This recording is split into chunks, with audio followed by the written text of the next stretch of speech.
नमस्कार। Are Nayak Hindi education में आप सभी का स्वागत है। आज हमारे अध्ययन का विषय है सूफी काव्य धारा।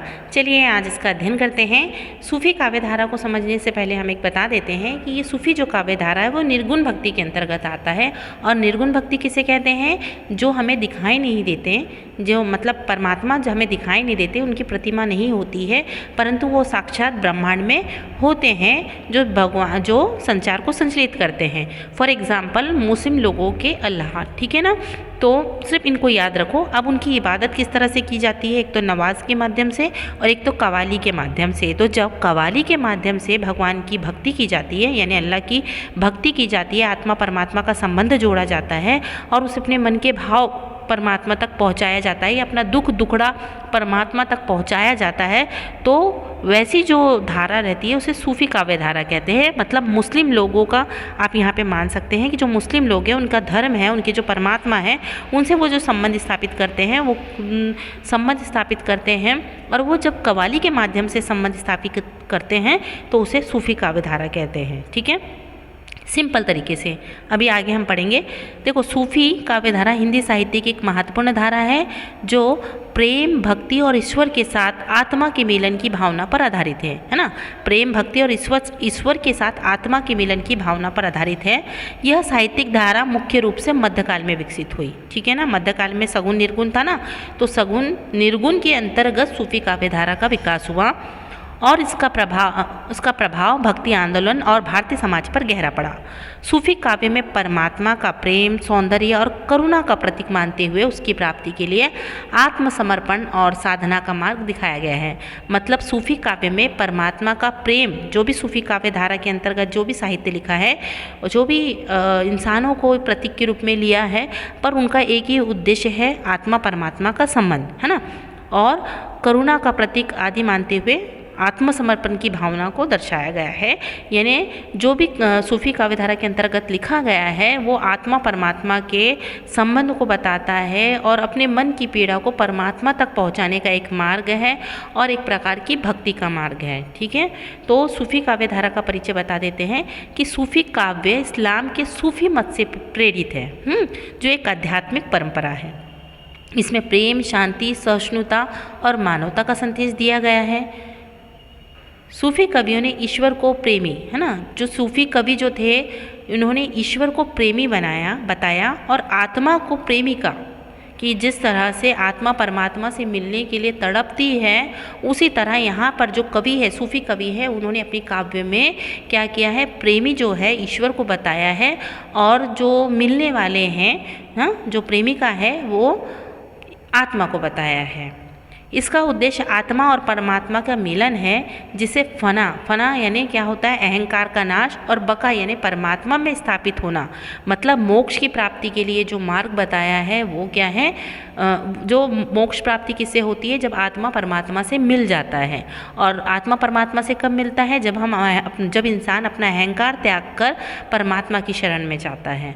तो आत्मा परमात्मा के मिलन को यहाँ पे दर्शाने का प्रयत्न किया है। जितनी भी सूफी काव्य धारा के कवि है वो अपने काव्य के माध्यम से क्या कर रहे हैं, अल्लाह की इबादत कर रहे हैं, उसे अपने दुखड़ा सुना रहे हैं, उसे अपना दुख गम वगैरह अपनी फरियाद वहाँ तक ले जा रहे हैं, और परमात्मा से पहुँचने का मार्ग मतलब एक सूफी काव्य धारा के अंतर्गत है। ठीक है, सूफी काव्य के प्रमुख कवि और उसकी प्रमुख रचनाएं। अब देखो, सूफी काव्य धारा के अंतर्गत कौन कौन से प्रमुख कवि है, तो अमीर खुसरो भी है ना, सूफी काव्य के एक सबसे प्रसिद्ध कवि माने जाते हैं, और उनकी रचनाओं में प्रेम, भक्ति और मानवता का संदेश मिलता है। अमीर खुसरो, ठीक है, उनकी जो पहेलियाँ, मुखरियाँ हैं, गज़लें हैं, ये सब सूफी में मतलब सूफी काव्य धारा से प्रभावित हैं।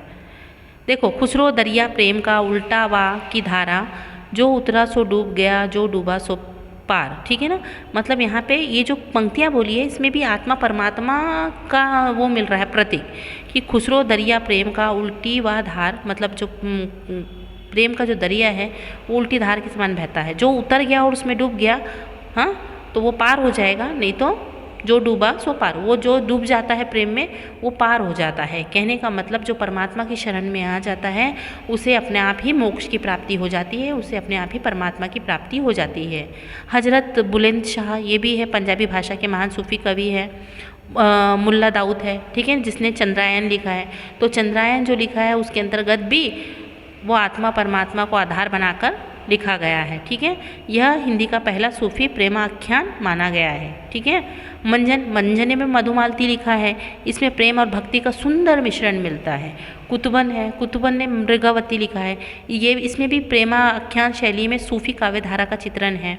जायसी ने पद्मावत लिखा है, इन्होंने आध्यात्मिक प्रेम को प्रतीकात्मक रूप में प्रस्तुत किया है ना। जायसी जी ने पद्मावत लिखा है, उसकी पिक्चर भी बनी है पद्मावती, तो उसमें पद्मावती भी लिखा है, तो उसमें आध्यात्मिक प्रेम का प्रतीक के रूप में इस्तेमाल किया है। मतलब जो प्रेम बताया है ना, जो काव्य में प्रेम बताया है वो आत्मा परमात्मा के मिलन के बारे में बताया है। आध्यात्मिक प्रेम बताया है कि भगवान से तुम प्रेम लगाओ और प्रेम करो और उसकी प्रेम में इतना डूब जाओ कि तुम्हें मोक्ष की प्राप्ति हो जाए। ठीक है, तो वो जायसी पद्मावत वो उसकी स्टोरी अलग है, जिसमें रत्नसेन होता है और पद्मावती से वो पद्मावती की फ़ोटो भी नहीं कहेंगे, उसका सिर्फ रूप का वर्णन सुनकर इतना पागल हो जाता है कि वो पागलों के समान दीवानों की तरह उसे ढूंढते ढूंढते जाता है और फिर बाद में मूर्छित हो जाता है। फिर पद्मावती को देखता है, फिर पद्मावती को देख के फिर मूर्छित हो जाता है, फिर उसका विवाह होता है। फिर अलाउद्दीन खिजरी भी जब पद्मावती के बारे में सुनता है तो वो भी पागल हो जाता है। फिर वो पद्मावती को प्राप्त करने के लिए युद्ध करता है, ऐसा वैसा जो भी है। तो वो सारी घटना और वो बहुत बड़ी स्टोरी है, पर उसमें यदि हम आध्यात्मिकता को खोजें तो वो आत्मा परमात्मा के मिलन से संबंधित या आध्यात्मिक भक्ति से संबंधित है। ठीक है, सूफी काव्य धारा की क्या विशेषता है, तो प्रेम का आध्यात्मिक दृष्टिकोण। यहाँ पे मतलब सूफी काव्य की जो विशेषता है प्रेम का आध्यात्मिक दृष्टिकोण है कि यहाँ पे प्रेम जो है श्रृंगार परक नहीं है, यानी वो श्रृंगार परक मतलब जो स्त्री पुरुष में प्रेम होता है वो उस प्रकार का नहीं। ये जो आत्मा परमात्मा में प्रेम होता है, जो हम ईश्वर की भक्ति करते हैं, वो वाला प्रेम है। तो प्रेम का आध्यात्मिक दृष्टिकोण। तो सूफी काव्य में प्रेम को ईश्वर तक पहुंचाने का साधन माना गया है। यह प्रेम लौकिक नहीं बल्कि परलौकिक होता है। मतलब ये लौकिक प्रेम नहीं है, ये संसार का प्रेम नहीं है, बल्कि संसार से परे आत्मा परमात्मा का प्रेम होता है। ठीक है, निराकार ईश्वर की उपासना। मतलब सूफी काव्य धारा के अंतर्गत क्या करते हैं, निराकार जो ब्रह्मा है, निराकार जो अल्लाह है, उसकी इबादत की जाती है, पूजा आराधना की जाती है। कीर्तन भजन जैसे हम करते हैं वैसे वो अपने कव्वाली के माध्यम से क्या करते हैं, प्रभु की भक्ति करते हैं, उपासना करते हैं। सहिष्णुता और मानवता का संदेश। जो सूफी कवियों ने जाति धर्म और सामाजिक बंधनों से ऊपर मानवता के धर्म को सर्वोपरि को मान्यता दिया है। और सूफी कवि जो है वो केवल मानवता के धर्म को ही सटीक मानते हैं, क्योंकि अल्लाह का एक ही उद्देश्य है कि अपने संसार के जितने भी प्राणी हैं उसे सुखी और संपन्न रखना और किसी को चोट ना पहुंचाना, यही मानवता का धर्म है।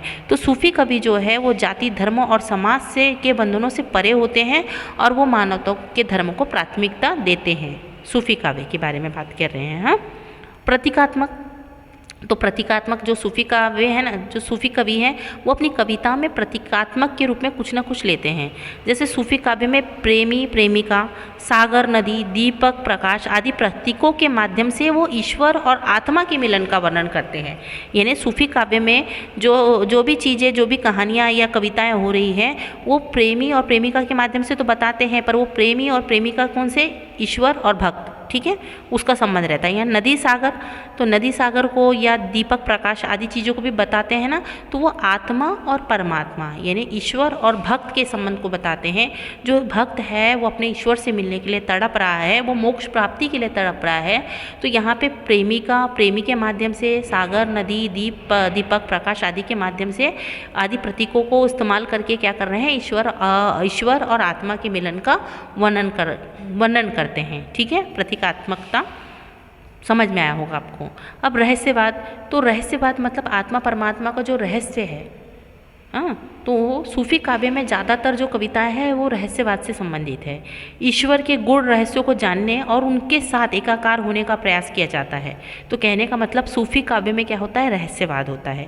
गुरु को महत्व देते हैं। कबीर की तरह सूफी कवि भी ईश्वर प्राप्ति के लिए गुरु को अनिवार्य समझते हैं कि गुरु की यदि कृपा हो जाए तो वो ईश्वर तक पहुँचने का मार्ग बता देंगे। ठीक है ना, बिना गुरु के ज्ञान नहीं मिलता। ऐसी मान्यता भी सूफी काव्य में है। प्रबंध काव्य है। अधिकांश रचनाएं प्रेमाख्यान या प्रेम कथाएं पर आधारित प्रबंध काव्य हैं, जिसमें कथानक शैली है। जैसे बहुत सारे प्रबंधक, जैसे मृगावती है, चंद्रायन है ना, जितने भी जो सूफी ग्रंथ मिले हैं या वो मिले हैं, तो उसमें भी इस तरह की प्रेम कथाएं जो है वो प्रबंध काव्य के रूप में उपलब्ध है। सरल भाषा, ये जो काव्य है आम जनता को ध्यान में रखकर लिखा गया है, जिसमें अवधी, ब्रज और पंजाबी जैसी लोक भाषा का प्रयोग किया है। यानी सूफी काव्य के अंतर्गत अवधी, ब्रज और पंजाबी और उर्दू शैली का भी प्रयोग हुआ है। संगीत और काव्य का मेल, तो सूफी कवियों की रचनाएं गाने योग्य हैं और यह परंपरा आज भी कव्वाली और सूफियाना संगीत के रूप में जीवित है। आपने सूफियाना संगीत देखा होगा, कव्वाली ये देखा होगा। तो ये जो भी वो काव्य की रचना करते हैं या जो भी साहित्य लिखते हैं वो गाने योग्य होते हैं और उस गीत के रूप में गा के प्रभु की आराधना की जाती है, ईश्वर की आराधना की जाती है, अल्लाह की इबादत की जाती है। भावनात्मक और आध्यात्मिक रस है। जो काव्य है, सूफी काव्य है, वो प्रेम और करुणा और भक्ति के रस से भरे हैं। तो जाहिर सी बात है कि आध्यात्मिक रस है, इसमें भक्ति रस है और भावनात्मक है, क्योंकि इससे ईश्वर के भाव और भक्त के भाव जुड़े हुए हैं। विरह की भावना मतलब जो सूफी काव्य हैं उन्होंने नायक और नायिका को लेकर और बिछड़न की जो अवस्था रहती है, तड़प रहती है, उसके माध्यम से ईश्वर और भक्त के प्रेम को दर्शाया है। इसमें 12 महीनों का वर्णन है, शत ऋतुओं का वर्णन है, 6 ऋतुओं का वर्णन है आदि के माध्यम से क्या किया है, विरह को मार्मिक ढंग से व्यक्त किया है। मतलब जिस तरह से एक प्रिय अपने प्रीतम से मिलने के लिए तड़पते रहता है, उसी तरह एक भक्त अपने परमात्मा के दर्शन के लिए तड़पते रहता है और वो इतने विरह में पागल हो जाता है, इतना वियोग में पागल हो जाता है कि परमात्मा से वो मोक्ष की प्राप्ति करता है कि मुझे अपने पास बुला लो। ठीक है, तो ऐसा जितना भी जो चीज़ है वो सूफी काव्य के अंतर्गत मिलता है। लोक तत्वों की प्रधानता है। जो सूफी काव्य है ना, उसमें भारतीय लोक कथाओं, रीति रिवाज, दिवाली, होली आदि जो कथानक है, रूढ़ियाँ, शुक्र सुखी संवाद, आकाशवाणी आदि का समावेश देखने को मिलता है। किसमें? सूफी काव्य में। धार्मिक समरसता है कि यह राम और रहीम की एकता का संदेश देता है, जहाँ प्रेम को ही सर्वोच्च माना गया है। ठीक है, तो इसमें धार्मिक समरसता भी है। अब सूफी काव्य का क्या महत्व है कि सूफी काव्य ने भारतीय समाज में धार्मिक सहिष्णुता और एकता को बढ़ावा दिया है। ठीक है, यह काव्य आज भी प्रेम, शांति और भक्ति का संदेश देने के लिए प्रासंगिक है। कौन? सूफी काव्य प्रेम, शांति और भक्ति का संदेश देने के लिए प्रासंगिक है। यह साहित्य भक्ति आंदोलन का महत्वपूर्ण हिस्सा बनकर भारतीय साहित्य और संस्कृति को समृद्ध करता है। देखिए, ये साहित्य भक्ति आंदोलन का एक महत्वपूर्ण हिस्सा बनकर भारतीय साहित्य और संस्कृति को समृद्ध करता है। जैसे राम काव्य ने, कृष्ण काव्य ने किया है, वैसे सूफी काव्य ने भी भारतीय संस्कृति को समृद्ध किया है। जैसे अमीर खुसरो की पहली है या दोहा है। अमीर खुसरो का एक प्रसिद्ध दोहा, सजन के आने की खुशी खबरी, नैनन भई फुआर, प्यासी धरा पड़ी जातक सी, बरखा भयो फुआर। ये मतलब ये देखो, ऐसा लगता है ना कि किसी स्त्री को संबोधित कर रहे होंगे, पर यहाँ पे स्त्री को तो संबोधित कर रहे हैं, पर कौन सी स्त्री? ये स्त्री जो है वो किसके प्रतीक के रूप में है? वो ईश्वर के रूप में है। और यहाँ पे जो फरियादी है वो कौन है? भक्त है। यानी एक भक्त अपनी प्रेमिका मतलब परमात्मा से मिलने के लिए तड़प रहा है और वो उसके तड़प में इतना वो हो गया है, वियोग में इतना पागल हो गया है कि बस उसे परमात्मा की प्राप्ति चाहिए, परमात्मा के दर्शन चाहिए या उसे मोक्ष की प्राप्ति चाहिए। तो इस प्रकार सूफी काव्य का यह प्रेम और आध्यात्मिक का संगम भारतीय साहित्य को एक विशिष्ट पहचान दिलाता है। तो आशा करते हैं कि आपको समझ में आया होगा तो लाइक और सब्सक्राइब करें।